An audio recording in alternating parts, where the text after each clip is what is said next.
Good morning, student. How are you all? Hope you all are good and staying safe. So, guys, in this lesson, we will discuss all about the verb. So, verb are very important part in English. So, understand the verb. To understand the verb, you need to pay more attention in your book. So, guys, firstly, I will tell you what is verb. The meaning of verb. Verb is an action and an activity.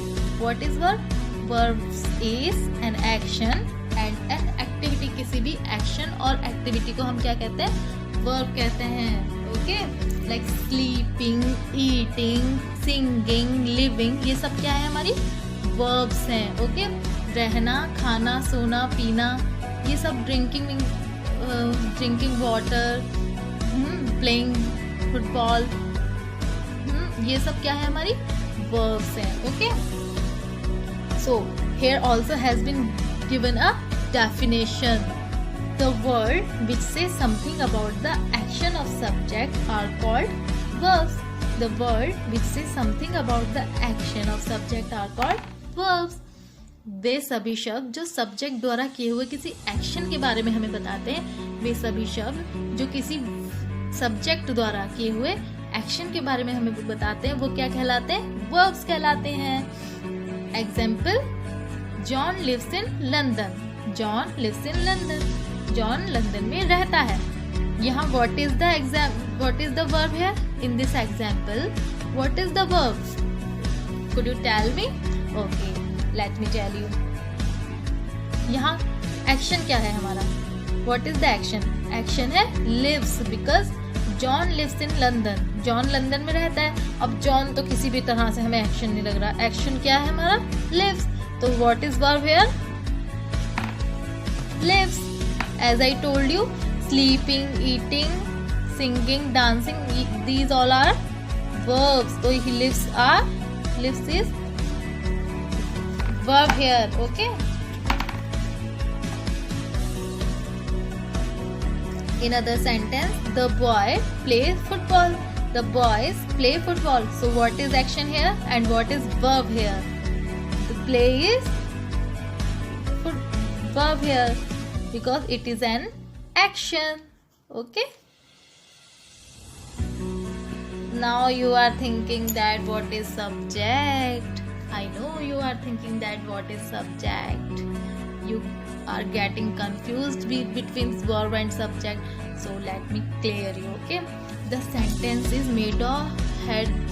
has been made of two parts. The sentence has been made of two parts. And what are the parts? Subject and predicate. Like जैसे कि ये sentence है, ये हमारा क्या बना हुआ है? Two part इसमें बटा हुआ है.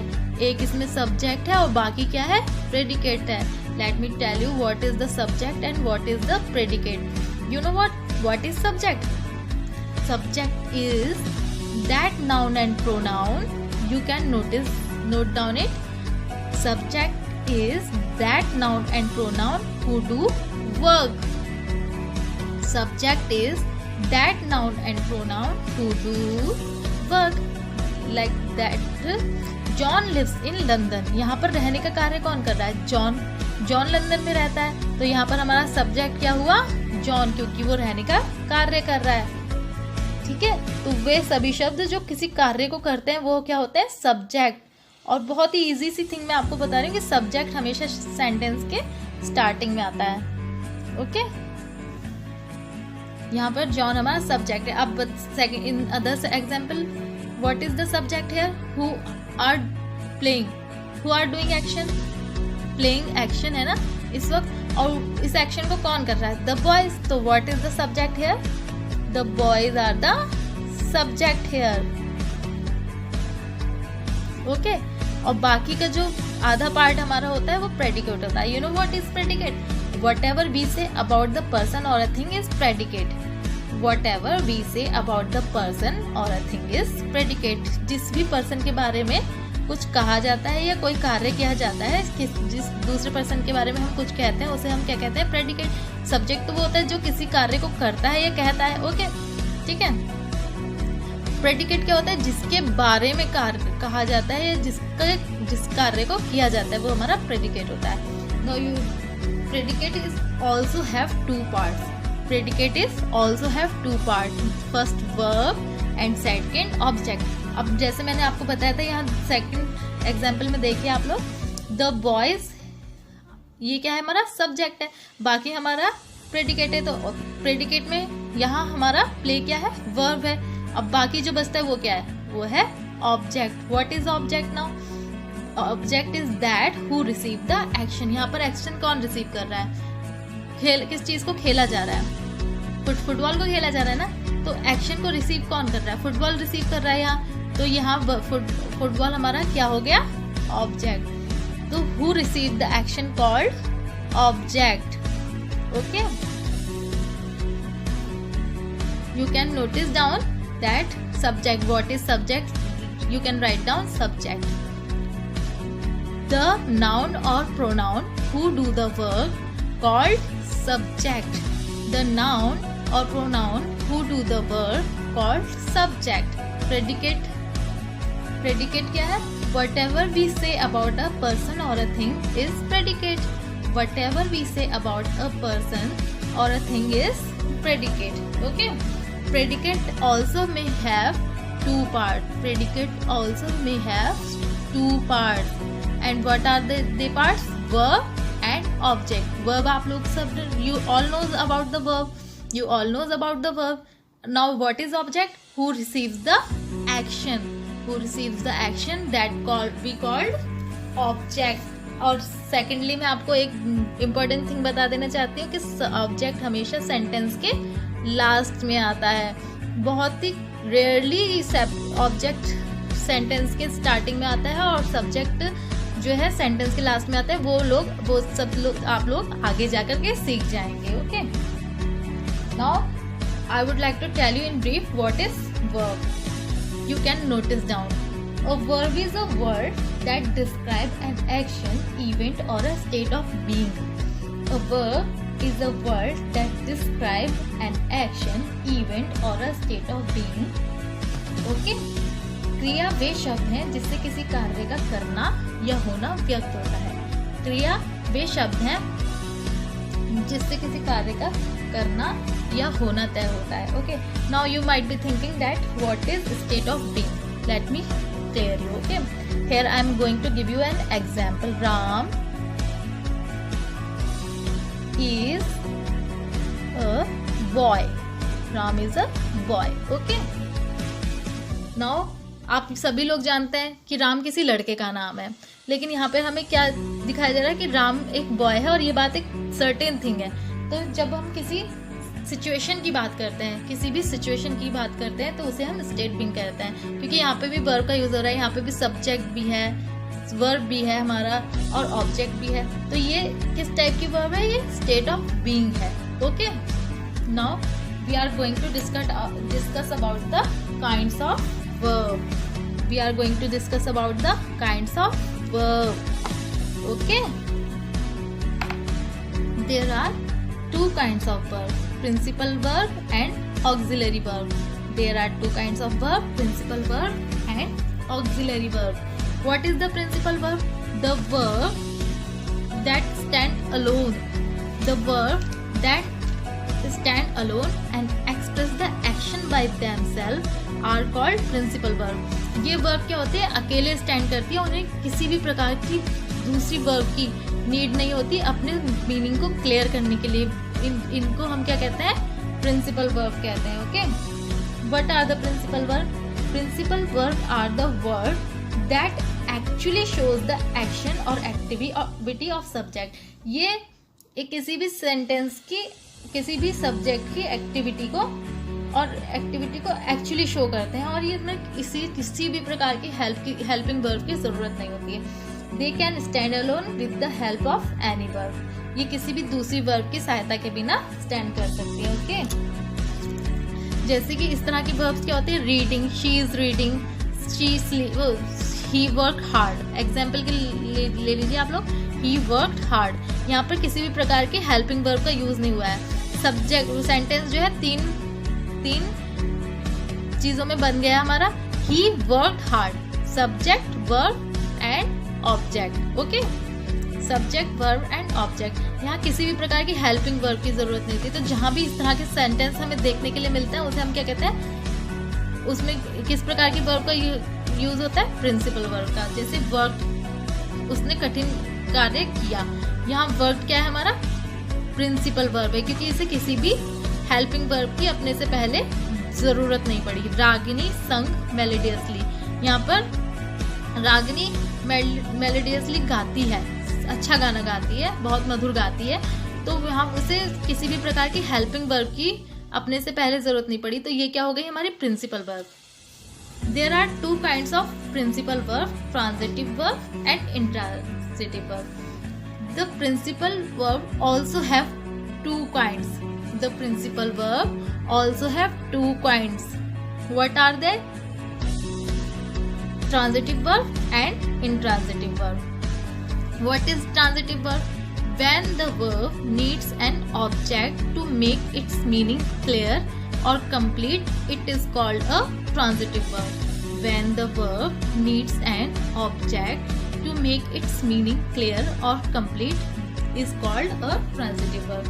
जब किसी वर्ब को अपने मीनिंग को क्लियर करने के लिए ऑब्जेक्ट की जरूरत पड़ती है, तब वहाँ क्या होती है, ट्रांजिटिव वर्ब होती है। लाइक एग्जाम्पल में देखिए, the boy caught a fish. अब अगर हम यहाँ से अ फिश को निकाल दें तो यहाँ हमारा सेंटेंस क्या रह जाता है, द बॉय कॉट। तो यहाँ तो हमारा मीनिंग क्लियर ही नहीं हो रहा है ना, द बॉय कॉट, बॉय ने किस चीज को पकड़ा, यहाँ तो हमारा मीनिंग क्लियर ही नहीं हो रहा है। अगर हम यहाँ से फिश को हटा दें तो यहाँ हमारा मीनिंग ही नहीं क्लियर हो रहा है। तो यहाँ हमारे मीनिंग, इस वर्ब को अपना मीनिंग क्लियर करने के लिए एक ऑब्जेक्ट की जरूरत पड़ रही है, अ फिश।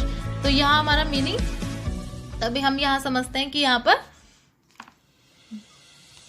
एक ट्रांजिटिव वर्ब है, क्योंकि यहाँ इसे अपना मीनिंग क्लियर करने के लिए